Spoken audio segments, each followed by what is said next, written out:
ఒక సత్యం నేను ముందుంచాలని ఆశపడుతున్నానండి. మిమ్మల్ని అనాథలుగా విడువను ఎడబాయను అని దేవుడు చెప్పాడు. అవునా? ఇది మన ధైర్యమా కాదా?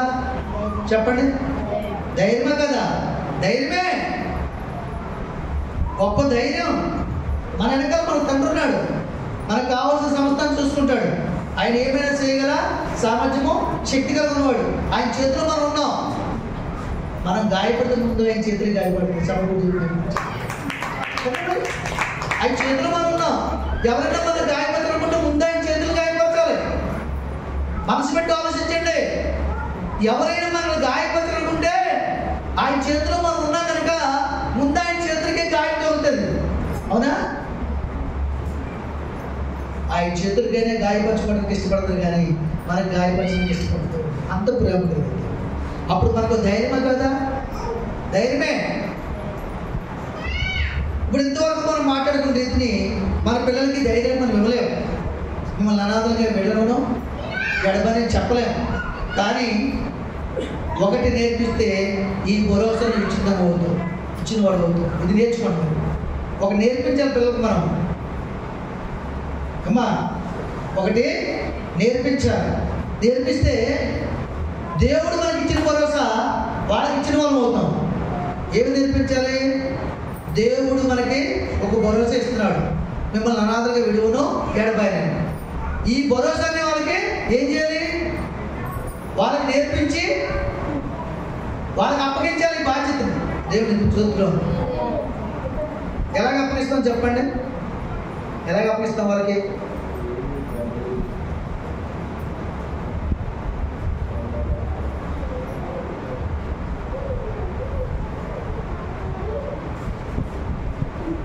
ఇప్పుడు సమూయేలుని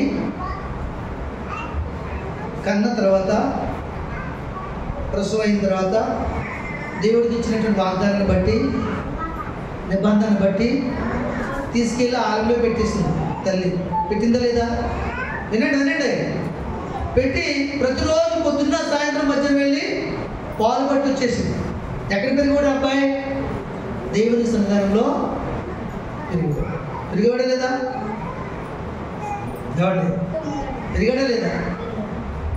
ఆ తర్వాత సమూయేలు దగ్గర శిష్యర్గంలో చేరాడు. అలాగ భక్తులు పెరుగుతున్నాడు, గుళ్ళో పెరుగుతున్నాడు, వాక్యం మంది పెరుగుతున్నాడు, పాటలు ఎందుకు పెరుగుతున్నాడు, ప్రార్థన ఎందుకు పెరుగుతున్నాడు. ఒక దినము తల్లి తండ్రి చనిపోయారు. అతను అనాథ అయ్యాడా? చెప్పండి మీరు. ఎవరయ్యారు అతను? గొప్ప ప్రవక్త అయ్యాడు, గొప్ప భక్తుడయ్యాడు. అయ్యాడా లేదా? ఎలా జరిగింది కార్యం? ఎలా జరిగింది? దేవుడికి మాట ఇచ్చింది. ఏమని? నాకు ఒక బిడ్డను ఇచ్చినట్లయితే, ఈ గొడ్రాలని నిన్ను తొలగించినట్లయితే ఆ బిడ్డను నీకే అర్పిస్తాను, నీ మందిరంలో పెంచుతాను అని నిబంధన చేసుకుందా లేదా? చేసుకుంది. ఆ మాట ప్రకారంగా దేవుడు ఇచ్చాడు. ఆ మాట ప్రకారంగా చేసింది. ఇప్పుడు అనాథ కాదంతా తల్లిదండ్రులు చనిపోయినా. అనాథ అనాథ కాదు. ఎక్కడ పెరిగాడు? తల్లిదండ్రులు పెరిగితే తల్లి చేస్తుంటారు, తండ్రి దగ్గర పెరిగితే తండ్రి చేస్తుంటారు, తండ్రి రాష్ట్రంలో ఆశ ఉంటారు. ఇప్పుడు ఎక్కడ పెరిగాడు? దేవుని మందిరంలో పెరిగాడు, ప్రవక్త దగ్గర పెరిగాడు కనుక తల్లిదండ్రుల తక్కువ, తల్లిదండ్రుల ప్రేమ తక్కువ, ప్రవక్త దేవుని ప్రేమ ఎక్కువ, అక్కడికి వచ్చిన భక్తుల ప్రేమ ఎక్కువ. దేవుని స్తోత్రం. అలాగే పెంచగలిగింది కాబట్టి ఈరోజు పరిశుద్ధ గ్రంథంలో ఆయన పేరు లిఖించబడి ఉంది. ప్రవక్త ఏడు గొప్ప సేవ చేశాడు, సమూయేలు యొక్క ఆశని తీర్చాడు. దేవుని స్తోత్రం. హల్లెలూయా. అలాగా మనము దేవుడు మనకి ఇచ్చే భరోసాని ఎవరు దత్తత చేయాలి? మనం చెప్పాలి. మీరు ఎవరు దత్తత చేయాలి? నీ పిల్లలకి దత్తత చేయాలి.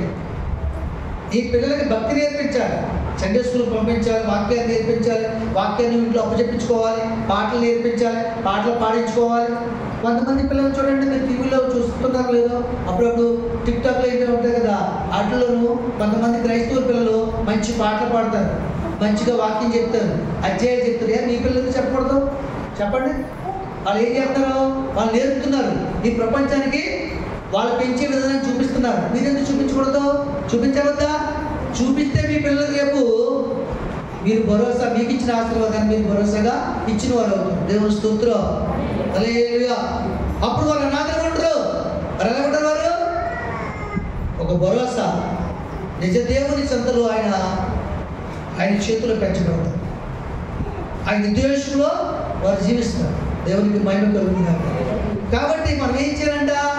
మనమే తల్లి తండ్రి అనుకోకుండా మనకి పిల్లలు ఇచ్చినటువంటి దేవుడే తల్లి తండ్రి అంటే నేర్పించారు, అలవాటు చేయండి. దేవునికి మహిమ కలుగుతుంది. హల్లెలూయా. ఎలాగ అలవాటు చేయాలి వాళ్ళకి చెప్పండి.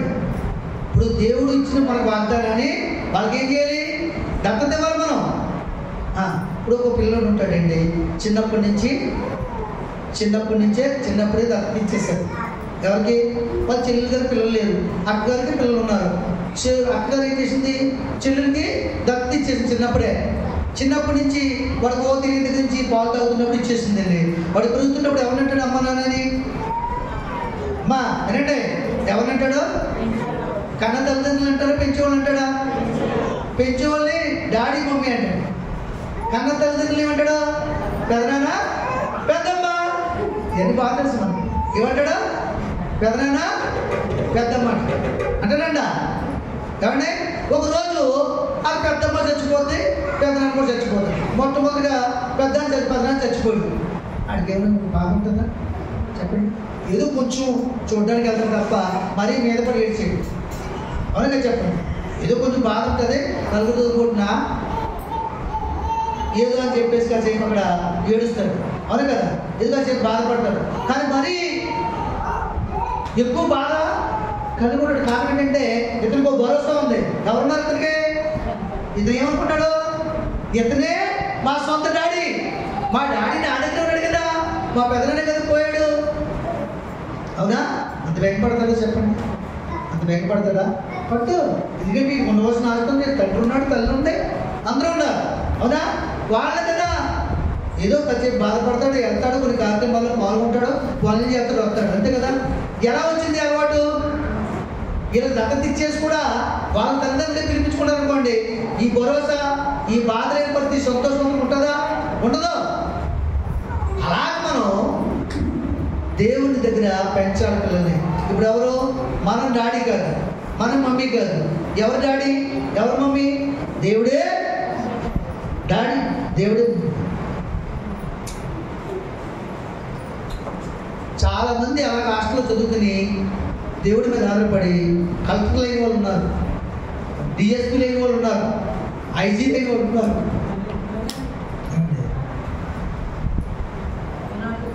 గవర్నర్ లేని వాళ్ళు ఉన్నారు, లేదా? మరి ఎవరు చేశారు గవర్నర్? ఎవరు చేశారు కలెక్టర్? ఎవరు చేశారు ఐజీని? దేవుడు చేశాడు. తల్లిదండ్రులు ఎప్పుడూ పోయారు. ఆయనే పెంచి పోషించి చదివించి వాళ్ళు ఆయన మీద ఆధారపడ్డారు కాబట్టి వాళ్ళ స్థితిలో ఉంచారు. శద్రాకి మేషకు అబెద్నెగోల తల్లిదండ్రులు ఉన్నారా? లేరే. కానీ ప్రపంచంలో గొప్పవారు ఎంచబడ్డారు. ఆ రాజ్యంలో, ఆ దేశంలో గొప్పవారు ఎంచబడ్డారు లేదా? ఎంచబడ్డారు. కాబట్టి మనం చేయవలసిన పని ఏంటంటే, మనము మన పిల్లలకి మనం నమ్మిన దేవుడే తండ్రి తల్లి అని అలవాటు చేయాలి. అర్థమవుతుందా? అప్పుడు మీరు విడవరు, ఎడబాయి. ఈ వాగ్దానం వల్ల మీకు ఎక్కడ కనపడుతుంది? ఈ వాగ్దానం మీకు ఎక్కడ కనపడుతుంది చెప్పండి?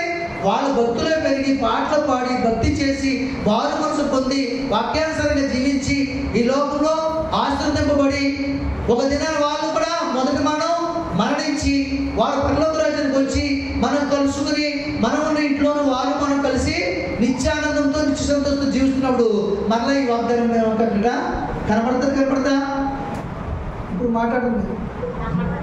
వీళ్ళు చనిపోవాలా, మన దగ్గర రావాలా? మరి మన గోల్ ఏంటి చెప్పండి?